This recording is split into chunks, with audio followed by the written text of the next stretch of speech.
Hello, and welcome back to my series on fireside chats with entrepreneurs and founders.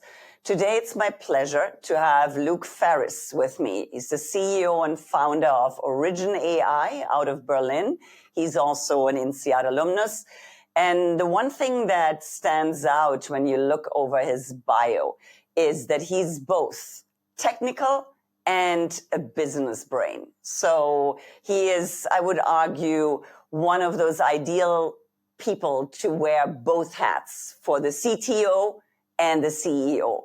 And we can talk at the end a little bit more about it. So Luke, welcome. Thanks for making time. Thank you. Now, as all my listeners know, my fireside chats usually get very quickly to the point.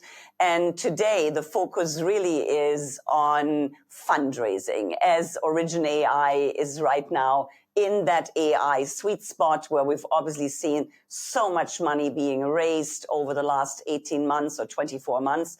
And by the way, congrats, OriginAI just won a few weeks ago the TOA Berlin startup competition. So that obviously got you lots of headlines out there as well. So tell us briefly what OriginAI is about, the company that you founded. Sure. I mean, the headline here is that Origin builds custom enterprise software by using Gen AI. So, you're a business user, a non-technical user. You don't know anything about the technical side. You can sit down at your computer. You could say, build me a CRM. And it will then walk you through that process of designing, building, and deploying, because the code on its own is not much good to someone in that situation. And it will build that CRM. It will make sure it's custom and exactly as you wish it to be. And what kind of applications do you have in mind beyond a CRM? I mean, what would be kind of like an ideal client for you? Well, I mean, and actually, this comes obviously from me hearing about this type of thing throughout my career. These business users that maybe have a requirement, could be an analytics tool they want to build or a workflow tool that they want to build. I mean, it doesn't have to be as big as a CRM, right? We're talking about smaller things. Some people that we've spoken to are trying to do analytics on inventory, for example, how they get inventory into different places. Some other people are looking to streamline some kind of current office process, like writing visa letters, for example, came up in one of our kind of customer conversations. So it's pretty varied, but I would say in general, it marries up proprietary data with proprietary workflow. That's the sweet spot. Okay, very good. So about 2 months ago, and that's why we're having this conversation today, you sent a brief update on your fundraising effort. And I think the message pretty much read something like, we raised a third, the other 2/3 are committed, but we are looking for a lead investor. So, and at the time you commented that the European VCs are interested, but they seem to be shy to pull the trigger, and you kind of asked for a comment and feedback on that. At the time, you were pondering a more US-focused approach. So tell us a little bit about your kind of learning. I mean, this is not your first rodeo. You've had a startup. You were a founder in the past. So tell us a little bit about your experience today when it comes to fundraising. And with Origin, so I bootstrapped for about 8 months. And then I started looking at, what my kind of funding options were. And the first thing that I noticed, actually, in contrast to my first startup, which was 2012, I was raising funds for that, is there is a huge amount of pre-seed money out there via obviously angels, via setups a bit like Y Combinator, and that was completely new to me. That just didn't seem to exist back in 2012, and it's hugely positive, particularly if you have the right backgrounds. So I closed some money quite quickly with a group called Evor, which is a little bit like a Y Combinator in Europe. Really great teams, actually. INSEAD grads want to try and raise some money, or someone with that similar type of profile, I highly recommend chatting with them. So that was quite a smooth process, and that helped kind of de-risk it. But then you need to kind of get to the actual check that lets you scale the team out properly. And I would say there, it's been very easy to get these kind of following investors, whether that's an angel or whether it's a smaller fund, because as you say, the space is super interesting. But what's been a challenge, I'd say, is finding a lead investor.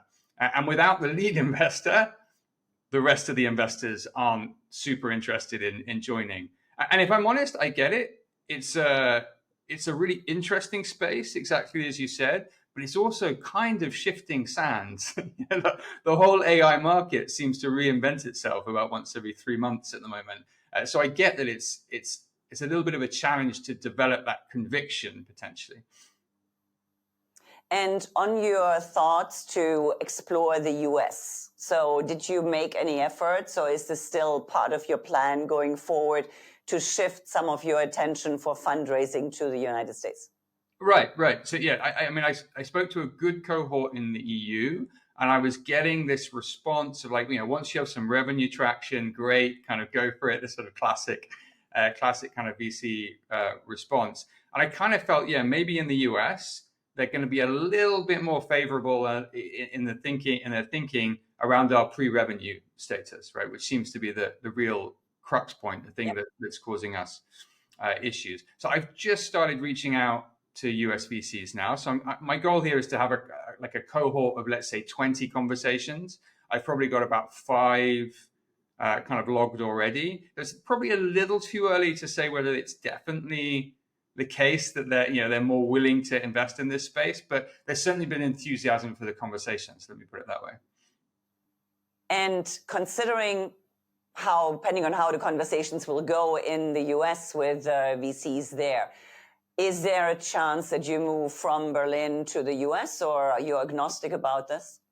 I feel like I'm pretty agnostic in general about the location. I'm sure my family wouldn't necessarily agree with that statement, but if it turns out that we need to have a more permanent presence in the US because that's a requirement of the investors, then this is certainly something that we can consider. And tell me a few kind of lessons or advice that you would give yourself if you could have spoken to you with the experience you have now about 18 months ago when it comes to fundraising in the present time. I mean, my experience has been that it's always a process of iteration, right? I certainly think, and this goes for everything. Obviously, it goes for the products that you're building, right, and the startup, but even the individual conversations. And that goes both for potential customers and for potential investors. Realistically, there is zero chance of getting the first conversation that you have, perfectly correct. And when I get feedback from investors now, I'm still iterating every conversation that I have, stressing particular points that I feel will land kind of better the next time. And often the feedback I'm getting is not something that's obvious to me, even if I was to rewatch, what I've done. So that process of iteration, I feel, is just absolutely paramount, and it helps a little bit with the nerves, right? Because then you realize, okay, I'm not going to get it right first time. This is an impossibility. However, by the time I've done the 10th call, then maybe I'm not so worried about it, and it's flowing a little bit, and I'm tweaking rather than completely rewriting. Yeah, well, we will add below a little bit more information on your company, on the pitch, and if we have any investors, I'm sure they will reach out to you. Now, let's go a little bit back in time. So you, in the past, where I assume right after INSEAD, you were a former associate partner at Bain. So let me ask you one question. What's more stressful, being a Bain consultant or running a startup? So what would you advise? And I'm asking this a bit for selfish reasons because I get asked this question all the time by my students. Probably neither is for the faint of heart, I would say. However, they are interestingly different. And I wondered this when I went to Bain, like how this was going to be, because I'd already run a startup at that point. And I'd had the classic cliche moments where the funding ran out and we hadn't closed the next round and I couldn't pay my employees and all kinds of other crazy stuff that happens to entrepreneurs in that kind of journey. But the one difference that I found was when you're running a startup, you have agency over your decisions. You hit a roadblock and you can make a decision to get past that roadblock. Now, it might turn out to be a bad decision. Maybe often it turns out to be a bad decision, but you can make that decision and then you can learn from whatever the result is. You don't spend a lot of time like spinning, right? Kind of in one place. In Bain, you have similar kind of high pressure deadlines, and obviously this would be true of other consultancies as well. But you don't have that same agency, right, that you have as an entrepreneur. So you have to deal with some of those same pressures, but then becomes a very political game, whether it's internal or whether it's with a client, right, to get past that hurdle. Right? And for me, at least, I found having agency over my decisions and being able to make my bad decisions and carry on forwards way less stressful. So very good. That's a great answer, and I will remember that for my next conversations. So Luke, thank you very much for your time. You're a busy entrepreneur, and from what I'm hearing, this may not be your last gig, but all the best with OriginAI, and I look forward to seeing you when I'm next in Berlin. Thanks very much. Yeah, thanks for having me.